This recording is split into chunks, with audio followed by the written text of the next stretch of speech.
మనం రామాయణంలో అయోధ్యాకాండలో 28వ సర్గ దగ్గర ఉన్నాం. సీతాదేవి తన పతిని విడిచి నేను ఉండను, అది భార్య ధర్మం కాదు, తన భర్తను విడిచి ఇక్కడ భోగాలు అనుభవించడం అనేది నా ధర్మం కాదు, నేను కూడా మీతోనే వస్తాను అడవులకి అని చెప్పుకున్నాం. నిన్నటి వరకు ఆ ఘట్టం దగ్గర వరకు చెప్పుకున్నాం. మరి అడవి అంటే ఎన్ని కష్టాలు ఉంటాయో రాములు వారు ఇప్పుడు మనకి చెప్తారు, అది చదువుకుందాం. వనవాసమునందలి కష్టములను గూర్చి శ్రీరాముడు సీతాదేవికి వివరించుట. సీతాదేవి పలుకులు ధర్మసమ్మతములే అని ఎరింగియు ధర్మవత్సలుడైన శ్రీరాముడు ఆమెపై గల ప్రేమ కారణముగా వనములలో సంభవించు ఇడుములను గూర్చి ఆలోచించుచు ఆమెను తన వెంట తీసుకొని వెళ్ళుటకు సిద్ధపడకుండెను. అంతటా ధర్మాత్ముడు కన్నీరు మున్నీరుగా విలపించుచున్న ఆమెను ఓదార్చుచు ఆమె వనవాస సంకల్పమును మార్చుటకై మరలా ఆమెతో ఇట్లు పలుకసాగెను. ఓ సీత, నీవు ఉత్తమ వంశమున జన్మించితివి, ఎల్లప్పుడూ ధర్మాచరణమునందే నిరతురాలవు కనుక నీవు ఇచటనే ఉండి నీ ధర్మములను ఆచరించుచుండుము.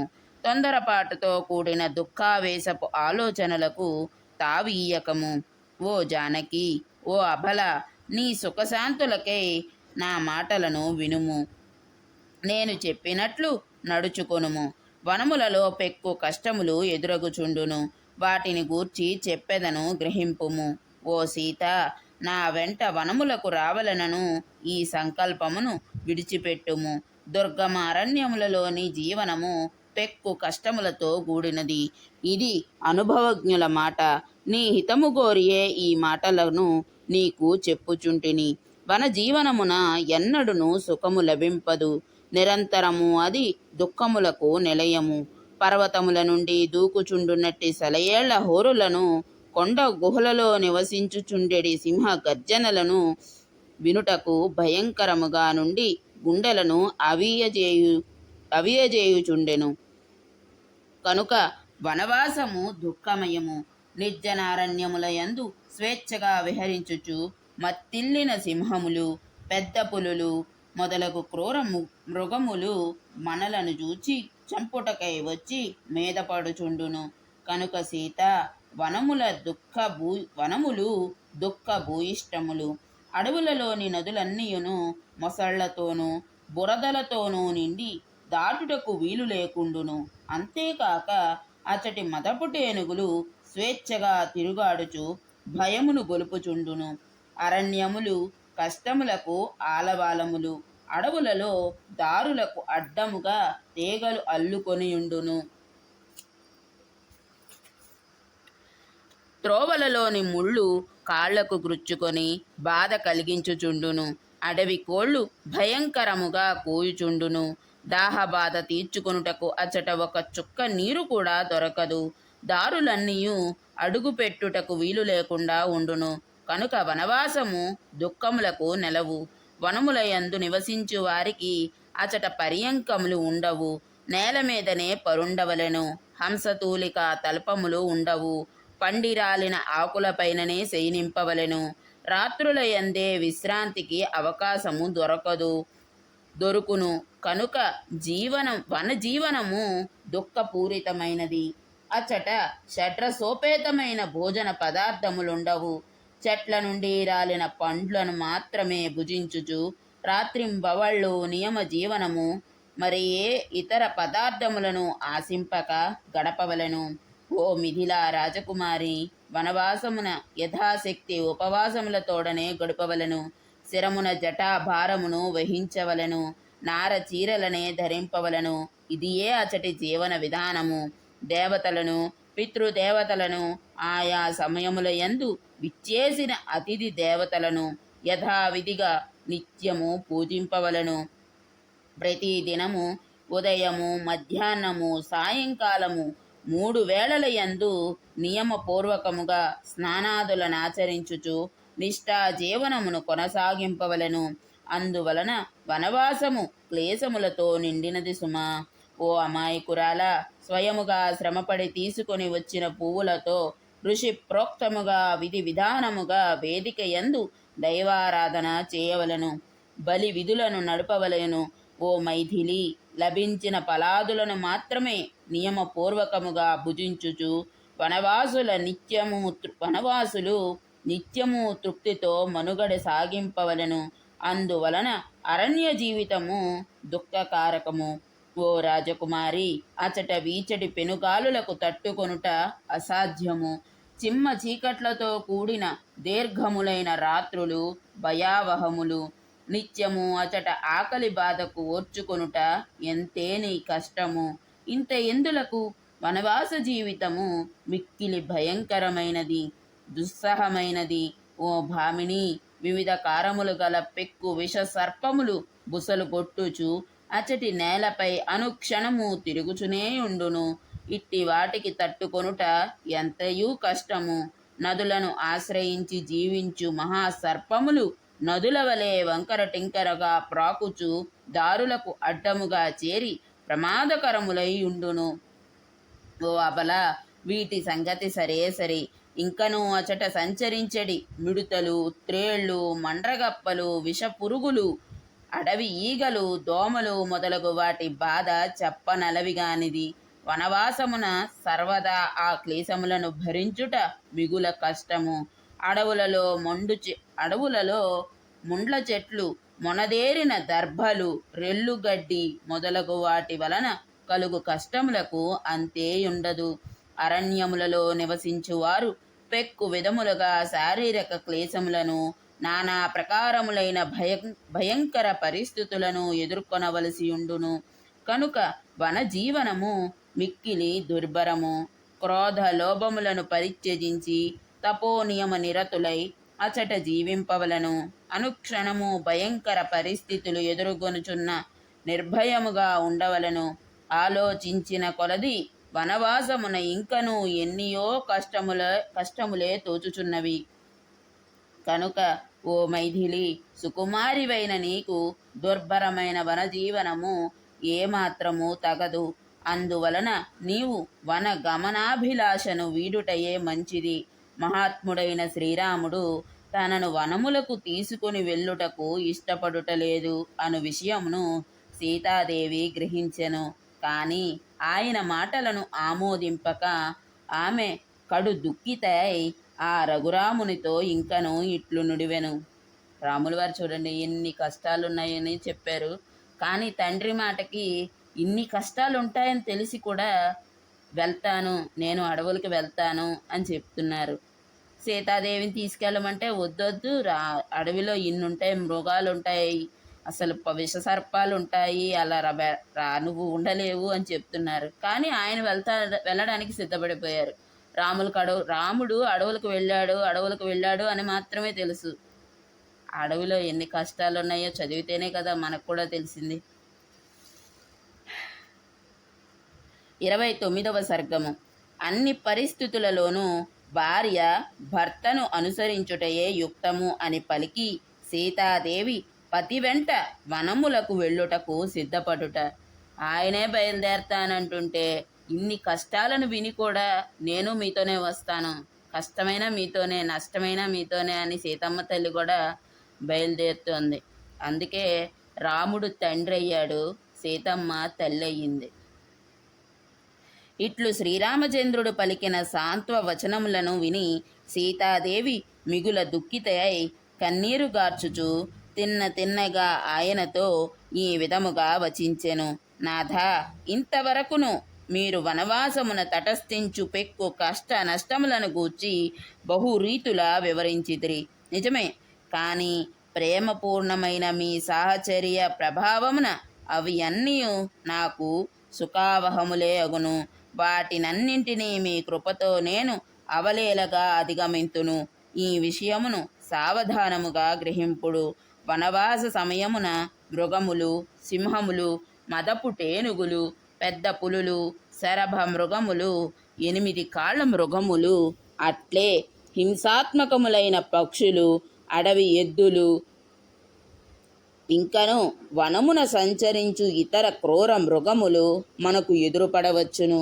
కానీ అవన్నీ మునుపెన్నడూ నిన్ను చూచియుండనందున నీ రూపమును గాంచి భయముతో తొలగి పారిపోవును. ప్రభో, మా తండ్రి జనకుడు కన్యాదాన సమయమున నన్ను మీకు సహధర్మచారినిగా అప్పగించెను. కనుక నేను మీతో కూడి చెరించుటకై వనములకు వచ్చుటయే ధర్మము. అంతేగాక ఆలుమగల బంధము విడదీయరానిది. అందువలన దశరథ మహారాజు వనవాసమునకై మీకిచ్చిన ఆదేశము నాకును వర్తించును. మీకు దూరముగా ఇచటనే ఉండవలసి వచ్చినచో నేను నా జీవితమును చాలించుటయే యుక్తము. ఓ రఘువర, నేను మీ రక్షణలో మీ చెంతనుండగా మహాశక్తి సంపన్నుడు, దేవతలకు ప్రభువైన మహేంద్రుడు సైతము నాకు ఎట్టి హానియు తలపెట్టజాలడు. ఓ రామచంద్ర, ఏ సతి అయినను పతికి దూరముగా నుండి జీవించుట దుర్భరము, అసఖ్యము. కనుక నీవు నాకు చేయుచున్న ఈ హితబోధలు ఇక చాలును. ఓ మహాధర్మజ్ఞ, అంతేకాదు మరి ఒక విషయమును కూడా తెలిపెదను. మా జనకుని ఇంట నుండగా దైవజ్ఞులైన బ్రాహ్మణోత్తములు ఈ జానకికి వనవాసము తప్పదు అని పలుకటును నేను వినియుంటిని. ఓ మహావీర, ఇంకను సాముద్రిక శాస్త్రజ్ఞులైన బ్రాహ్మణులను ఈమె వనవాస జీవితమునందు ఉత్సాహము గలది అని నుడువగా నేను వింటిని. అది సత్యము. ఓ నాథ, నా వనవాస విషయమున బ్రాహ్మణోత్తములు పలికిన శాస్త్ర ప్రమాణ వచనములు ఏదేని ఒకనాడు నిజము కావలసియే ఉన్నవి. కనుక నేను నీతో కూడి వనములకు వచ్చుచున్నాను. ఒంటరిగా వెళ్ళుట లేదు గదా. జ్యోతిష, సాముద్రిక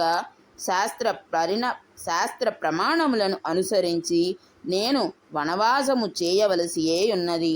అందులకు సమయము కూడా ఆసన్నమైనది. కావున మీతో కూడి నేనును వనములకు వత్తును. బ్రాహ్మణోత్తముల భవిష్యవాణియు సత్యమగును. వనవాసమున ఎదురగు వివిధములగు దుఃఖములను అన్నింటినీ నేను బాగుగా ఎరుగుదును.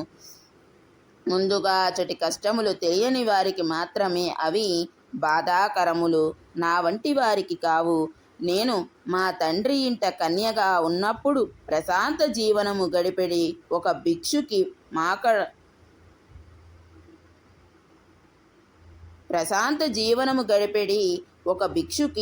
మా కడకు వచ్చెను.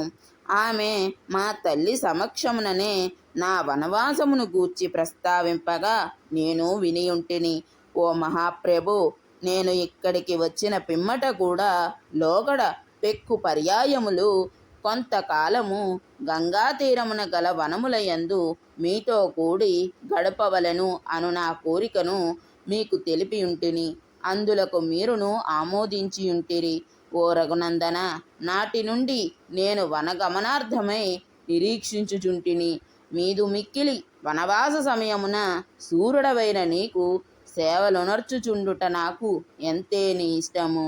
కావున ఓ స్వామి, నన్ను నీ వెంట వచ్చుటకు అనుమతింపుము. నీకు పుణ్యముండును. ఓ పుణ్యాత్మ, నా పతివైన నిన్ను ప్రేమాదరములతో అనుసరించుచు సేవించుచుండుట వలన నా దోషములన్నీయు తొలగి పవిత్రురాలను అగుదును. ఏలనన నాకు పతియే ప్రత్యక్ష దైవము. పరలోకమునందును నీ సాంగత్యమే, నీ సాహచర్యమే నాకు శుభప్రదము. ఓ మహాత్మా, వాసికాంచిన బ్రాహ్మణోత్తములు పేర్కొనడి శృతి ప్రమాణానుసారము తల్లిదండ్రులు మున్నగు వారిచే దాన జలపూర్వకముగా తమ తమ వర్ణ ధర్మములను అనుసరించి అప్పగింపబడిన వధువు ఆ పురుషునకు ఈ లోకమునందేగాక పరలోకమునందును చెందును. ప్రభు, ఇట్టి ప్రబలమైన శృతి ప్రమాణమును అనుసరించి మా తండ్రి జనకుడు దాన జల పూర్వకముగా నన్ను నీకు ధారపోసెను. నేను సౌశీల్యవతిని, పతిసేవా పరాయణను, నీకు అర్ధాంగిని. అట్టి నన్ను నీ వెంట కొనిపోవుటకు ఎందులకు ఇష్టపడుటలేదు? నేను నీ యందు భక్తి శ్రద్ధలు గలదానను, పతివ్రతను. నేను నీ వెంట వచ్చుటకై దీనురాలనై వేడుకొనుచున్నాను. నీ సుఖ దుఃఖములలో భాగస్వామిని నేను. ఓ కాకుత్స, వనవాస సమయమున కష్ట సుఖములను రెండింటినీ నేను సమానముగానే భావింతును. అట్టి నన్ను నీ వెంట తీసుకొని వెళ్ళుటయే సముచితము. దుఃఖితనై ఇంతగా ప్రాధేయపడుచున్న నన్ను నీ వెంటగొని పోవుటకు నీకు సమ్మతింపనిచో నేను విషమును త్రాగి గాని, అగ్నిలో ప్రవేశించి గాని, నీట మునిగి గాని మృత్యుదేవత ఏడని చేరెదను. వనములకు నన్ను నీ వెంటగొని పొమ్ము అనుచు సీతాదేవి ఎంతగా ఎన్ని విధముల బ్రతిమాలెనను. మహాబాహువైన ఆ శ్రీరాముడు ఆమెను నిర్జనారణ్యములకు కొనిపోవుటకు సమ్మతింపలేదు. వనవాసమునకు తనను గొనిపోవుటకు రాముడు నిరాకరింపగా మిక్కిలి చింతాక్రాంత అయిన మైథిలి తన కనుల నుండి స్రవించుచున్న వేడి వేడి దుఃఖాశ్రవులతో నేలను తడుపుచున్నదా అనునట్లు విలపించెను. అట్లు మిగుల వగచుచున్న ఆ సీతాదేవిని వనగమన సంకల్పము నుండి మరల్చుటకై ప్రజ్ఞాశాలి అయిన శ్రీరాముడు పెక్కు రీతులా ఆమెను ఓదార్చెను. నిజంగా భర్త వెంట అడవులకైనా వెళ్ళడానికి సిద్ధపడతారు మన ఆడవాళ్ళు.